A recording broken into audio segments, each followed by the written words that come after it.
നമസ്കാരം. വീണയ്ക്കും കർത്തയ്ക്കും ജയിൽ ഒരുങ്ങുന്നു. മാസപ്പടി കേസിൽ CMRL managing director SN Sasidharan കർത്തയെ വീട്ടിലെത്തി ED ഇപ്പോൾ ചോദ്യം ചെയ്യുന്നു. ആലുവയിലെ വീട്ടിൽ നേരിട്ടെത്തിയാണ് ED ഉദ്യോഗസ്ഥർ ചോദ്യം ചെയ്യുന്നത്. CMRL ഉദ്യോഗസ്ഥരെ ചോദ്യം ചെയ്യുന്ന വേളയിൽ തന്നെ കർത്തയെ ചോദ്യം ചെയ്യാൻ ED നേരത്തെ നോട്ടീസ് നൽകിയിരുന്നുവെങ്കിലും ചോദ്യം ചെയ്യലിന് കർത്ത ഹാജരായിരുന്നില്ല. ആരോഗ്യ പ്രശ്നങ്ങൾ ചൂണ്ടിക്കാട്ടി ചോദ്യം ചെയ്യലിന് ഹാജരാകാതെ കർത്ത ഹൈക്കോടതിയിൽ സത്യവാങ്മൂലം നൽകുകയായിരുന്നു. യാത്ര ചെയ്യാൻ കഴിയില്ലെന്ന് ചൂണ്ടിക്കാട്ടി മെഡിക്കൽ രേഖകളും ഹാജരാക്കിയിരുന്നു. മുഖ്യമന്ത്രി പിണറായി വിജയൻ്റെ മകൾ വീണ വിജയൻ്റെ എക്സാലോജിക് സൊല്യൂഷൻസും CMRLും തമ്മിലുള്ള ദുരൂഹ പണമിടപാടുകളുമായിട്ട് ബന്ധപ്പെട്ടാണ് ശശിധരൻ കർത്തയുടെ വീട്ടിലെത്തി എൻഫോഴ്സ്മെൻറ്റ് ഡയറക്ടറേറ്റ് സംഘം ഇപ്പോൾ മൊഴിയെടുക്കുന്നത്. കർത്തയോടെ ചൊവ്വാഴ്ച ഹാജരാകുവാൻ ED ആവശ്യപ്പെട്ടെങ്കിലും ആരോഗ്യ പ്രശ്നങ്ങൾ ചൂണ്ടിക്കാട്ടി ഒഴിവാകുകയായിരുന്നു. യാത്ര ചെയ്യാൻ കഴിയില്ലെന്ന് ചൂണ്ടിക്കാട്ടി മെഡിക്കൽ രേഖകളും ഹാജരാക്കിയിരുന്നു. CMRLൻ്റെ സാമ്പത്തിക ഇടപാടുകൾ സംബന്ധിച്ച വിവരങ്ങൾ മൊഴിയായിട്ട് ശേഖരിക്കുകയാണ് EDയുടെ ലക്ഷ്യം. കമ്പനിയെ സംബന്ധിച്ച് പുറത്തു വരാത്ത നിരവധി രഹസ്യ വിവരങ്ങളോ അല്ലെങ്കിൽ അക്കൗണ്ടുകളോ ഉണ്ടെങ്കിൽ അതുകൂടി അറിയുകയും ഇതിലൂടെ ലക്ഷ്യമിടുന്നുണ്ട്. CMRL എക്സാലോജിക് സാമ്പത്തിക ഇടപാട് രേഖകൾ ഉദ്യോഗസ്ഥരിൽ നിന്നും ED തേടിയിരുന്നു. എന്നാൽ ആദായനികുതി വകുപ്പ് പരിശോധിക്കുകയും 2023 തീർപ്പാക്കുകയും ചെയ്തതാണെന്നും അറിയിച്ചിരുന്നു. രേഖകൾ ലഭിക്കാതായതോടെയാണ് ED കർത്തയെ നേരിട്ടെത്തി ചോദ്യം ചെയ്യുവാൻ തീരുമാനിച്ചത്.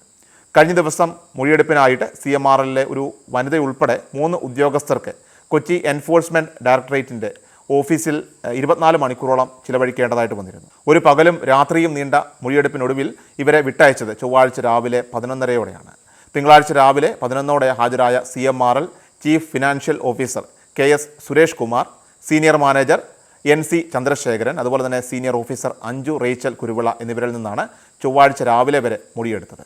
മാസപ്പടി ആരോപണത്തിൽ ആദായനികുതി വകുപ്പ് മുൻപാകെ എക്സാലോജിക് കമ്പനിക്കെതിരെ മൊഴികൾ നൽകിയിരുന്ന chief general manager P Suresh Kumar, cashier Vasudevan എന്നിവരെ ED ഓഫീസിൽ ഇന്നലെ രാവിലെയാണ് വിളിച്ചു വരുത്തി ചോദ്യം ചെയ്തത്.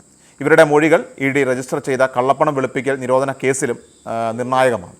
മുഖ്യമന്ത്രി പിണറായി വിജയൻ്റെ മകൾ വീണ വിജയനുമായിട്ട് ബന്ധപ്പെട്ട മാസപ്പടി കേസിൽ SFIO അന്വേഷണം ആവശ്യമില്ലെന്ന് ഹൈക്കോടതിയിൽ വാദിക്കാനെത്തിയ പുറമേ നിന്നുള്ള അഭിഭാഷകന് KSIDC നൽകിയത് 82 ലക്ഷത്തോളം രൂപയാണ്. KSIDCക്ക് നിയമോപദേശം നൽകാനായിട്ട് സ്ഥിരം അഭിഭാഷകൻ നിലവിലിരിക്കെയാണ് വീണ വിജയനുമായിട്ട് ബന്ധപ്പെട്ട ഈ കേസിൽ ഹാജരാകുവാൻ പുറമേ നിന്ന് ഇത്രയും വലിയ തുക നൽകി മറ്റൊരു അഭിഭാഷകനെ കൊണ്ടുവന്നത്.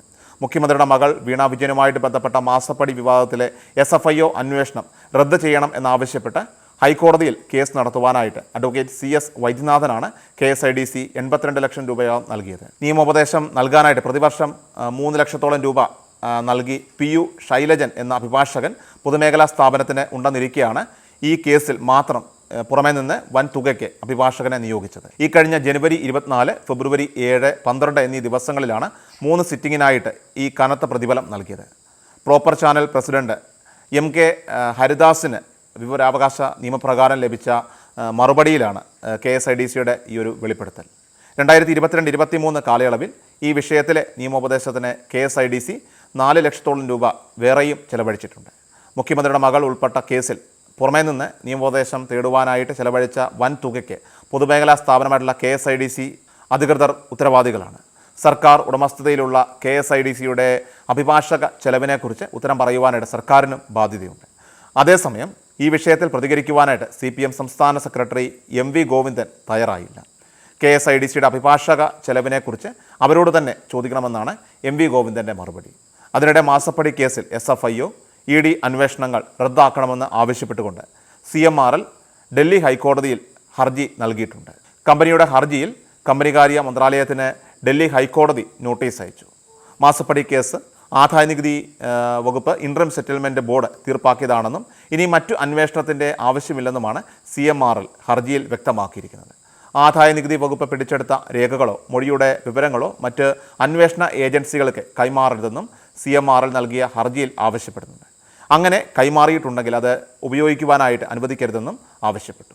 ക്രിഷ്യൽ മീഡിയ എല്ലാ ദിവസവും വാർത്തകൾക്കും അറിയിപ്പുകൾക്കുമായി YouTube ചാനൽ സബ്സ്ക്രൈബ് ചെയ്യുക, ഫേസ്ബുക്ക് പേജ് ഫോളോ ചെയ്യുക.